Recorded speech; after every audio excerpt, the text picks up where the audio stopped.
Hey everybody, welcome to episode number 8 here at the Alza pod. My name is Juan and I'm here with my beautiful wife, Dani Alzate. And we're excited to be back for another episode. Last week we had actually the closure to a 2-part series on love. The first episode was mainly attributed to those of you that are still perhaps single or in that season where you're looking for your partner. The title of that podcast was Love or Lust. That was a great title, right, babe? You loved that title. I loved it. But the listeners really enjoyed the following episode, which was... The following episode was talking about love as a decision, as a choice. Really not just for married people, but in general, helping us understand how love truly is a decision. We're excited for the month of March. It's going to get spicy and hot. Wow. And cool. It's going to be great. And for the month of March, we're going to split it up into a 4 to 5 part series based on our, can I get a drum roll? Our love story. We're going to be talking about our love story, breaking it up in 4 parts. First part is going to be the friendship. Second part is going to be the dating. Third part is going to be one of my wife's favorite. What's the third part, babe? The engagement, right? Let's go. And then part 4, the marriage. We're going to talk about our love story in 4 parts. Would you like to add anything, babe, as why you think this is important for us to go through these 4 parts? Yeah, I think more than anything, one of the things that I realized when we were going to start this project is that we were going to have an opportunity and a space to talk about God and to bring hope to people. And I think that one of the ways that we do this best is by sharing our testimonies, by sharing our personal stories. And so I think in the first couple of episodes, we wanted to lay a foundation into how we thought, what were some important topics as far as Christianity is concerned, before we even mentioned anything about ourselves. And on this last episode, there was just such a response, such an amazing feedback from everyone regarding our stories and just kind of the way that we were sharing it. And so I just feel like now is the time. And aside from just talking about us and our story, I hope to also just share good nuggets of wisdom and anything that we learned from those experiences so that our listeners can just grow and take that for them. Amen. I'm ready to go back in time to help our present, your future, our future. And so with that being said, hit him with the intro. Welcome to Alza Podcast, where we dive into the heart of authentic Christianity. Join us each week as we discuss the challenges and the joys of living out our faith in today's world. Whether you're a lifelong believer, new in the faith, or just curious about the Christian journey, there's something here for everyone. So, to set the stage, we are going to be talking about the portion of our love story that is the beginning, the foundation. It's the friendship. So, babe, how about you get us started with talking about how we met, perhaps our first impressions of each other. You're going in deep already. Yeah, just let's go in from the beginning. I think for me, how did we first meet? Honestly, I don't think it's a specific moment that I can remember and tell you, like, this was the first encounter that we had. I just think that in a way you've always been in my life, and so I think that makes maybe that memory a bit blurry as far as like a specific first instance. And also because we met early when we were 6 years old at church, I think also that's part of maybe that blurriness, the fact that we were still very young, because we were around each other, not just Sunday classes, but also in school. You were chasing me already in our elementary school. Okay, that's definitely not the truth, but I can't think about the moment we met either. Like, it wasn't a formal introduction, but what's your first memory of me? Because I have the first memory of our first interaction. So do you want me to share that? Yeah. Our first interaction that you remember. That I remember, like solid, was a Monday after a Sunday. And I remember that because I had seen you at church, and you were definitely like actually more of a quiet kid. I was probably sitting in front row or second row. Yeah. You were probably sitting in the back. Totally. I love the back. And I just remember, we would just all know each other's name because we were all like in the same class. It was a very small class. And then the next day at school, I just remember I was crossing you at some point, like in the hallway, and I just remember saying, "Hi, Juan, right? You're Juan. You know, I'm Dani from church." And you're just like, "Hi." And I'm like, "Hi." So you go to, this church, and, we see each other, and you're just like, "Yeah." I'm like, "Okay, well, see you around." Like, I do remember that, and like vividly in our elementary school. How was my hair? Was it long or short? Actually, no, baby, it was short. Oh, short? Yeah, it was actually short. You had to cut it. Okay. So that's like literally my memory. That could have been like the 5th grade. It could have been like the 3rd grade, right? Yeah. But I just remember that interaction. I think my first impression maybe is similar in a way that you were just so nice. That's what I remember. Like, just like, she's such a nice girl. And not because you had to be, like, really, that's who you were, right? And so that was my first impression. The older we got, you referenced elementary, but as we got into middle school, we got a lot closer. I think we're maybe getting to the grade level 7th, 8th. Then we talk high school, 9th. Maybe we'll take it up to there. But when you think about middle school, 6th, 7th, 8th grade, what do you think made our friendship different or special from other friendships? Is there anything that you remember? For sure. I just can never forget, and this is still something that I think about, is just how honest you were at that age even, and just able to feel so like free in talking about what you felt and how you saw life and your experiences. And I was like, wow, like in my mind, I remember thinking like, okay, he really feels safe. That's a good word. And there were no romantic feelings at all. Yet.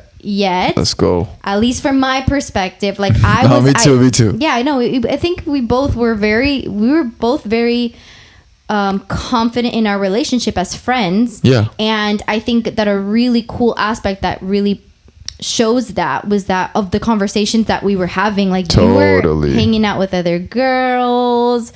You were having your first experiences. I'm just going to let you keep talking. I'm not going to say anything. I was going to say, I don't know how much you want me to say. But, you weren't this like, I guess you didn't care about being perfect or like doing the right thing. It's not like you were rebelling and being this horrible person. You weren't. But like at that age, I just remember caring so much about doing the right thing and not making certain mistakes, or I felt like my boundaries were just so clear as to how I wanted to live my life. And I think I was very open with you because I felt exactly that word that you literally said, I thought.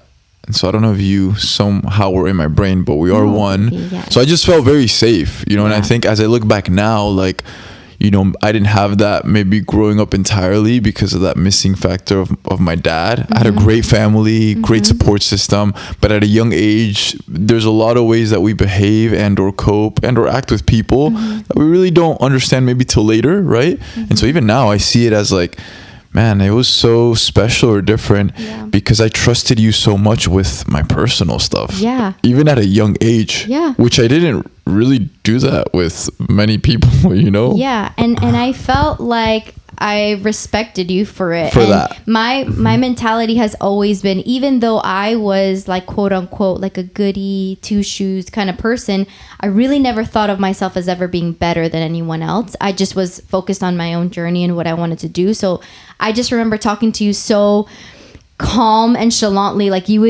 I remember vividly you like throwing certain things at me, like, oh, I did this and that, and like your eyes would open up to wait and see like a reaction out of me. Yeah. And then I would just be like, okay, I mean, were you supposed to do that? Like I would just ask you questions. I wasn't like, oh my gosh, you shouldn't be doing that, And I think that every time that we had those interactions, it made our relationship more special, like a friendship. It would draw me closer to you, knowing that, okay, I could trust you in that way. And that I wasn't judging you. Right. Because I really wasn't. I mean, but I would tell you exactly what I felt to my face, like your face. I'd be like, you would. Yeah, I'd be like, okay, well, But in a very respectful and loving way. Yeah. So I think that was really good. Special and beautiful.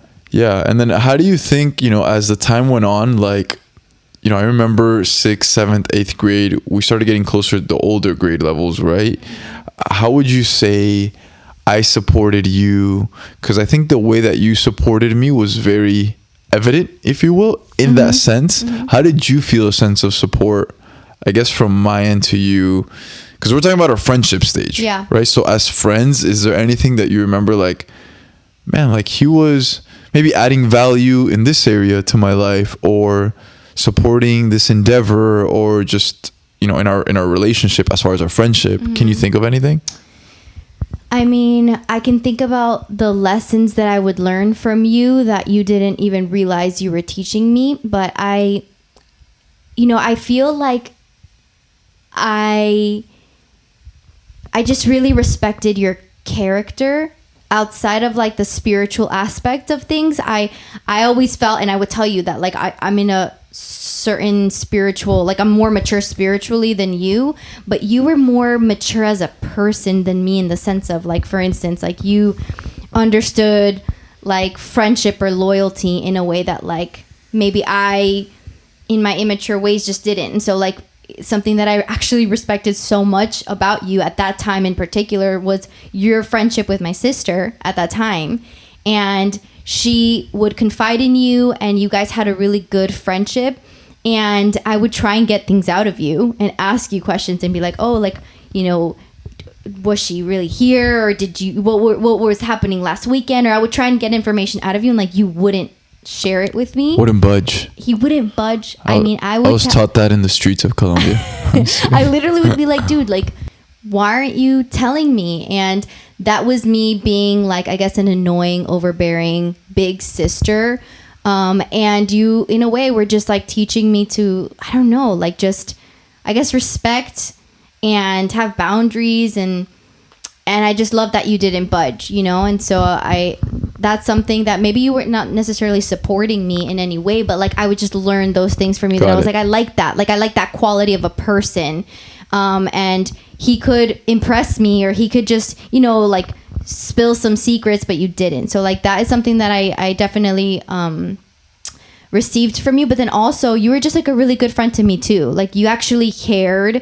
You would ask me questions. It was a very mutual relationship, and I felt like every other relationship I had, and this is like an ongoing theme in my life, it's like I'm there for people. I'm asking them questions. I'm actively listening. I'm giving. And literally it was like everybody else would care about their own problems, and I genuinely am like, okay, well, I don't really have people that care enough to even just ask me the questions back, and you were someone that just did that, and it was like no intentions or no strings attached. It was very mutual, very organic, very natural. Organic. Yeah. Mm-hmm.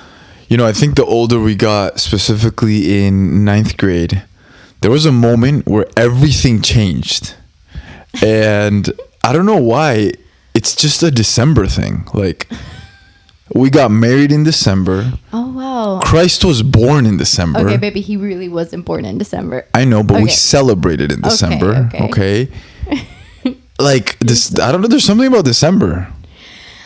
Maybe end of the year, people are like thinking things. I don't know if you're playing into this, like it's like you're being funny, or if you're being for real. I think it's both and. No. Like, I mean, I'm just being myself. Like, December of our freshman year, like it took a step from just friendship to, okay, like I feel like there's something more here. But did you shoot your shot, or like was something leading up to this? Because honestly, we haven't really talked about this, because the way that it happened was so, the way when you just really like confessed your love for me, like, and we'll talk about this right now, how that happened. But I felt like it was so like left field, but I think there was maybe something brewing. Like I think something changed a little bit before. I just remember, you know, at the end of my 8th grade year, from Falcon Cove Middle School going into high school, I just remember going through a lot personally. Yes. And as people were dropping like flies around me, friends, guy friends, girlfriends, not girlfriends, like people that I was dating, like friends that were girls, like I just remember kind of looking around and being like, man, like who's here? And just, you were always there, you know, and despite my mistakes or despite the transition. I remember I was starting to go through puberty, so praise God for that. Maybe that's why you stayed too, I don't know. But I just remember it was maybe a progression of things. You know, I can't pinpoint it, but I just remember like, man, she's been here through it all, right? That's what I kind of remember. And so in December, something happened. What happened in December? I'm throwing it to you. Yeah, okay. So in catch December, the ball. Okay, I'm going to catch it right now. So what happened in December, and then give it back to me. Okay. I mean, I'm a storyteller, so I can go into like all the details. Just tell me the first part, and then I want to take over. Okay. So the only thing I remember is that I went on a trip with my family. It's like a family trip, end of the year. We were in Tennessee, which is like a very normal thing in our time back in the day. But leading up to that trip, I was also going through some personal things, and I had kind of ended a like long-term, I call it like puppy love, like relationship that wasn't really official. And so I was going through that, and when I went on this trip, I, was just like, okay, had just happened. I was feeling kind of just sad about it. So who'd you reach out to? I didn't reach out to anybody. Oh, you didn't? I got a phone call. You got a phone call. So while Danny's going through this crazy transition in her life, and she's thinking about all this, and this is happening in the mountains of Gatlinburg in perfect weather with her scarf on, and little snow. It's a white snow. It's a white Christmas. So I'm sweating, playing soccer, and I just wanted to go on a water break. And so when I'm on the water break, wait, is this real? Yeah, 100%. I was playing at the rinks. I was playing soccer. It was the best day of my life. Every time I would go play soccer, I would just enjoy it so much. And maybe I got a text from you like, hey, we I'm need in Gatlinburg, or just like, hey, let's talk. I can't remember exactly. I'm pretty how, or why I called you. Well, what you said. Well, I'll tell you what I said. No, not that. What you said before was like, hey, I haven't talked to you in a minute. I just wanted to catch up with you. No, that's what you said. And so then I was anyways, I called Danny. Long story short, she told me what had happened, and I kid you not, the day before or 2 days before, I had a dream. Yeah, this is true. And this is a month before Martin Luther King Jr. I had a dream. Maybe. Oh my Sorry. goodness. Please. So I had a dream that we were together. Yeah. And I just remember like, I don't know, like from that dream, like that next day, just thinking like, oh my goodness, I love her. Like, I really like her. And so I just figured once you told me you guys broke up or whatever, I was like, why wouldn't I tell her how I feel about her? So I told you. I was very bold. And I told you everything, like as far as my dream and what I was feeling and all that good stuff. And then now you take it. Now what happened? What did you say? And then I was like, okay. I mean, I was freaking out on the inside, but when I go in like crisis mode, I get very like just serious and and so I was just very cool, much like calm, collected. Very cool, calm, and collected. I was like, okay, thank you for sharing. But I really was like, I really care about you as a friend, so much so, literally, this is what I said verbatim, that because I care about you so much, I'm gonna pretend I didn't hear what you just told me. Wow. And I am going to live and I'm going to pretend like this never happened. Wow. Because you are not at all in the spiritual place that I would ever want to be in with a guy that I'm going to start a relationship with. And I was actually a little upset with you, and I told you this, and I said, this is not the best timing because I'm a little heartbroken. So I kind of felt like it was just like maybe not taking advantage, but like just like which honestly from my end it wasn't. Let me just say that. I know. Like it wasn't a malicious thing. Like yeah. So I mean, I just felt like, but I said that to you. I just said it's not gonna happen. So and here's a good maybe just little thought here, right, about this that I think is important, right? Mm-hmm. Especially at a young age, mm-hmm. and the importance of knowing Christ at a young age. I mean, how would you say, because you kind of alluded to it a little bit, like how did your faith play into just that moment during and after, mm-hmm. right? Like mm-hmm. between us, mm-hmm. how do you think you having your faith, believing in the Lord, like how did that play out in all this? I think it really set the stage for what this relationship was going to be, which was I'm very sure of who I am. I'm very sure of what I want. And so it was the center, I feel like, of starting a conversation of a romantic relationship between you and I. Just kind of set it like from the beginning. Like, this is what I believe. This is what I want. I want a guy that I'm going to be in a relationship with to be at a spiritual maturity that is like mine or above mine. And I was already so sure of what I believed in, that I was not gonna even entertain and lead you on. Because in that moment, I feel like my flesh, and I don't think I've ever told you this, just kind of wanted to be like, oh my goodness, like, wait, really? Like, when did this start? Yeah. Yeah. But like, I just felt like that would just be a disservice to our friendship, honestly, if I did that. Yeah. And I just wanted to be like, you know, it's just not going to happen. And then I said to myself, right after that, I literally screamed. I was like, Mom, you know, in Spanish, Juan Alzate just told me he loved me. And she was so like, what? ¿Cómo así, Juan? And I was like, yeah.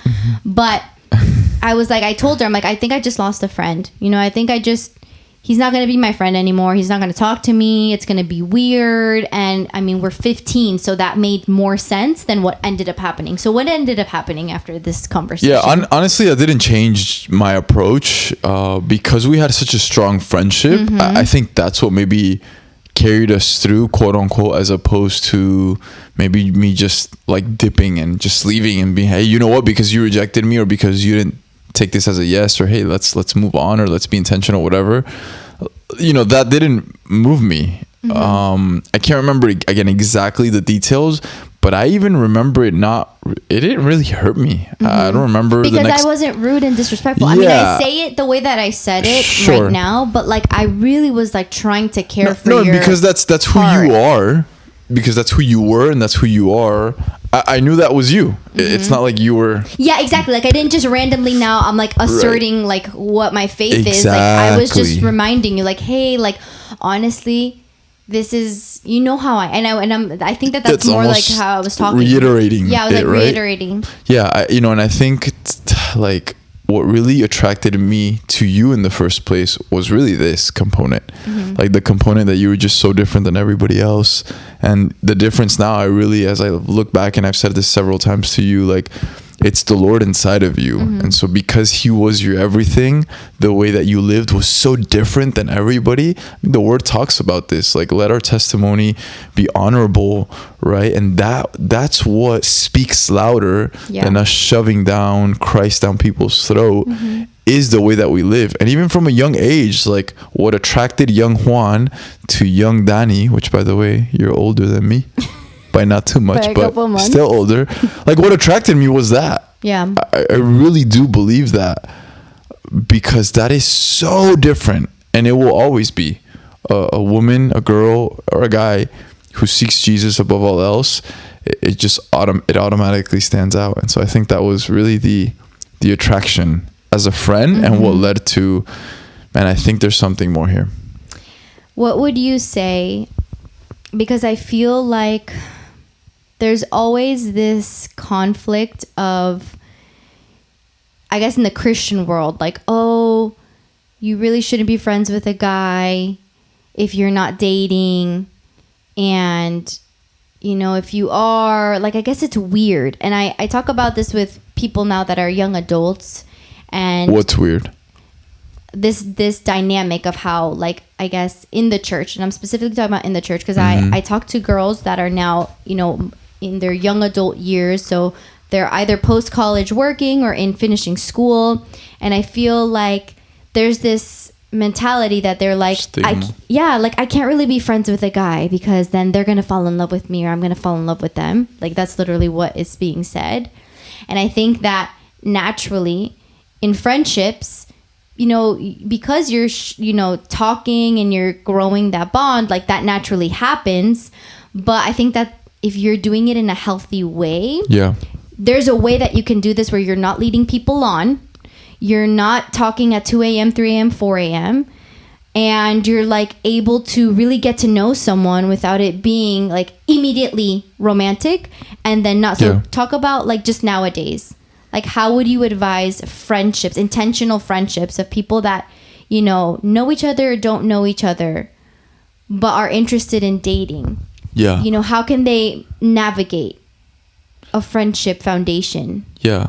I think the best advice I could give anybody, and this changes with the season that you're in. Correct. Right? And so for us, we were being teenagers, you know, as far as on the younger side, like 13, 14, 15, 16 is different than when you're 19, which is also very different when you're in your 20s, 21, 22, and 23. 30s, and it's a whole different 40s. Ball game when you're in your, you know, late 20s, early 30s, so on and so forth. You get the point. But I think there's a principle that will always stand, and is that there's something that time can prove, that emotions will like jog and blur. That's so good, babe. Yeah, like time will always prove what emotions will boom, whatever the word is that I'm looking for. What emotions will try and make excuses for, or what emotions will try and just like not confused, yeah, but confused, baby. In a way, right? I think because the topic of relationship is so emotional. Ooh, if we could be honest, yes, it is so very emotionally driven, especially in today's age and society. That emotions, the heart. I mean, it literally talks about this in Jeremiah.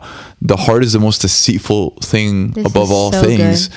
It is beyond cure. Who can understand it? And so when we talk about relationships and the friendship aspect of it, that comes with time, right? Yes, it's so and good. That is different when we're 15 and when we're 25. For some people, man, they were friends for a month and they got engaged and married. For other people, they were friends for a year.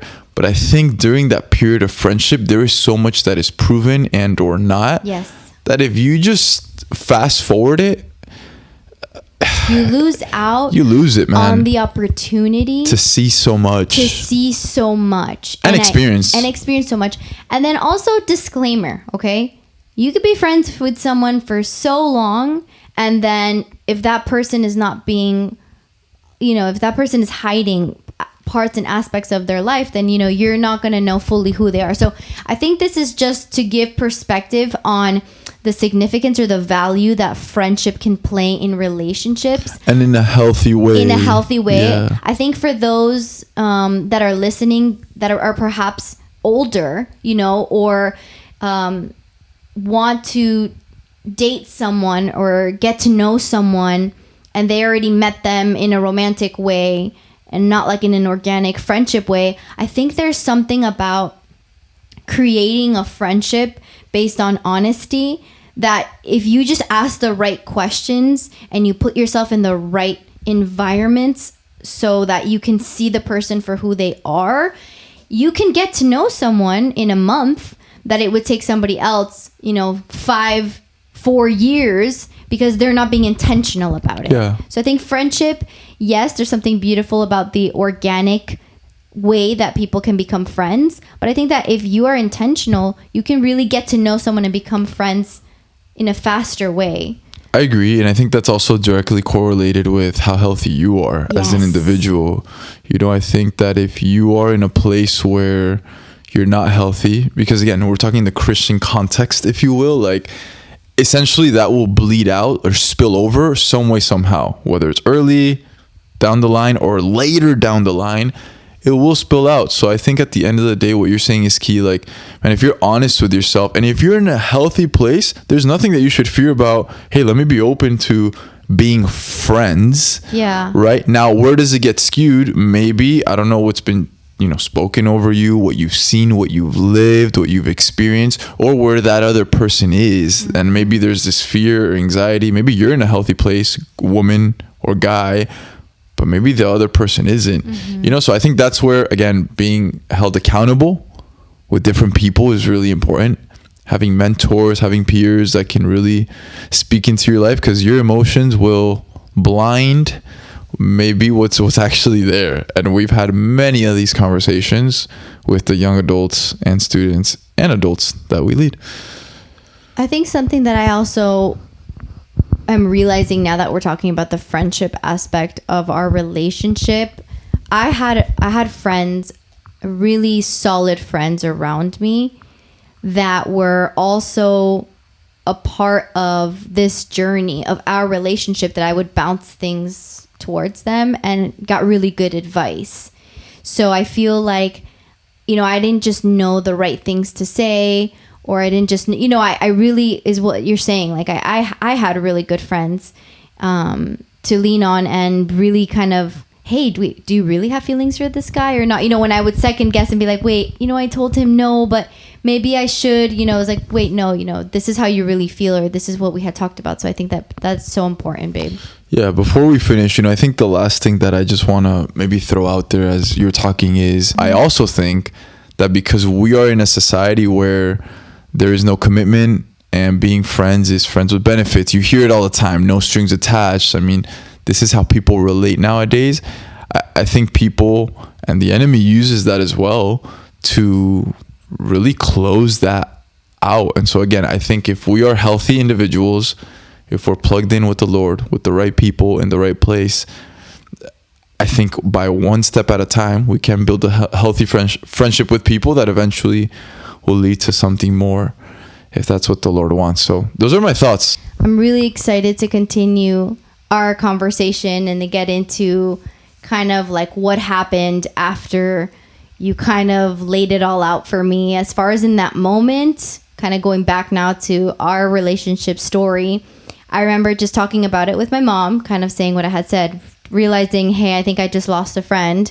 And then when I went ahead and saw you again after that, you know, Christmas break, you were as if nothing. You were very much yourself. You were super confident to come up to me, say, hi, how are you? How was your vacation? And in my mind, I was like, wait a second, this guy just confessed his love for me, just said all of these and things. You shut him down. That he wanted to be with me. Back. Yeah, and I completely shut him down, and he's really like acting as if nothing. And it wasn't really acting. I don't think it was an act. I think you were being you were very confident. And I think that that's something that you can see in friendship that you can't really see in a dating.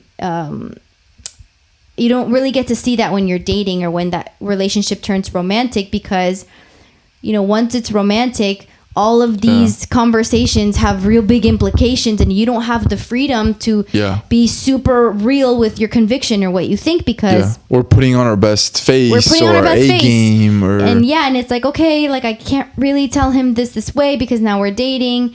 And so I really loved that. And then after that happened, you did something incredible that I think also changed the trajectory. No, what? You forgot. I did forget. You threw me a birthday party in January. The month after. I did. You threw me a birthday party. I did. And that's when maybe you were like, okay, like. Yeah, you're my bestie, and so I think that's so funny. I forgot that's what happened after. So I did. A month later, you were throwing me a party at your house. I was. I never had a friend throw me a birthday party ever. I'm that friend. I do throw birthday parties for my friends. I do this. That's crazy. I forgot about that entirely. But I think, again, I think we were just trying to be like normal. Like I was trying to be normal. You know, I didn't think anything of that. I didn't throw you a birthday party because I had any other intention other than just like celebrating you and hanging out with you. And so I mean, to finish off this episode, I think it is important to be friends when we talk about relationships, because if you look at the best marriages, they are, number one, obviously founded on Jesus, according to what we believe, what we've lived, but also at the end of the day, a great marriage is a great friendship, right? And so I think that's important. I think another aspect that we haven't talked much about, and you know, we will later on, I guess, but having the right friends around you is also important. And I think you had that in your parents. I had that in my mom and my aunts, and I had that in my pastors and my leaders. You had that as well. And that's important for that stage, but also for all the other ones, not just in the teens, but in the 20s and the 30s in different ways. So with that being said, if right now maybe you are in that stage, maybe you're already ahead and you're wondering, man, like, how can I maybe take the right step? Not necessarily back, but okay, how can I build this current relationship and make sure we are friends and this is not just romance or for the future?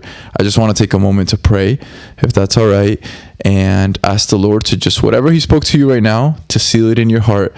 Because remember, the heart is the most deceitful thing above all things. And I pray that we would not allow our hearts to deceive ourselves so much that later on, instead of having regret for pain in the moment to make a hard decision, that we will regret the outcome of our deceiving heart. And so if you feel like the Lord right now is tugging at your heart and speaking to you clear about, you know what, okay, let me evaluate this a little bit more, let me bring this to prayer, do that. Be obedient to him.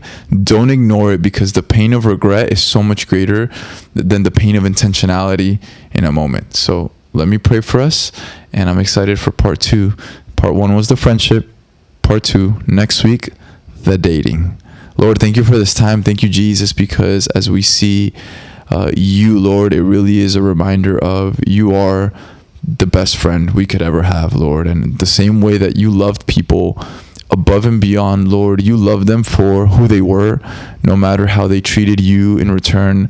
God, as I remember the relationship that I had, the friendship that I had with Danny and vice versa, that even when we would hurt each other, or even when we would confide in each other or break each other's trust, that was the friendship that we had. There were no other strings attached, and even though there was pain later on, you redeemed it. And so I pray, God, that for anyone who is listening today that might feel alone in their friendships, or might feel like the relationship skipped that phase, I thank you, God, because you are Redeemer and you can make all things new.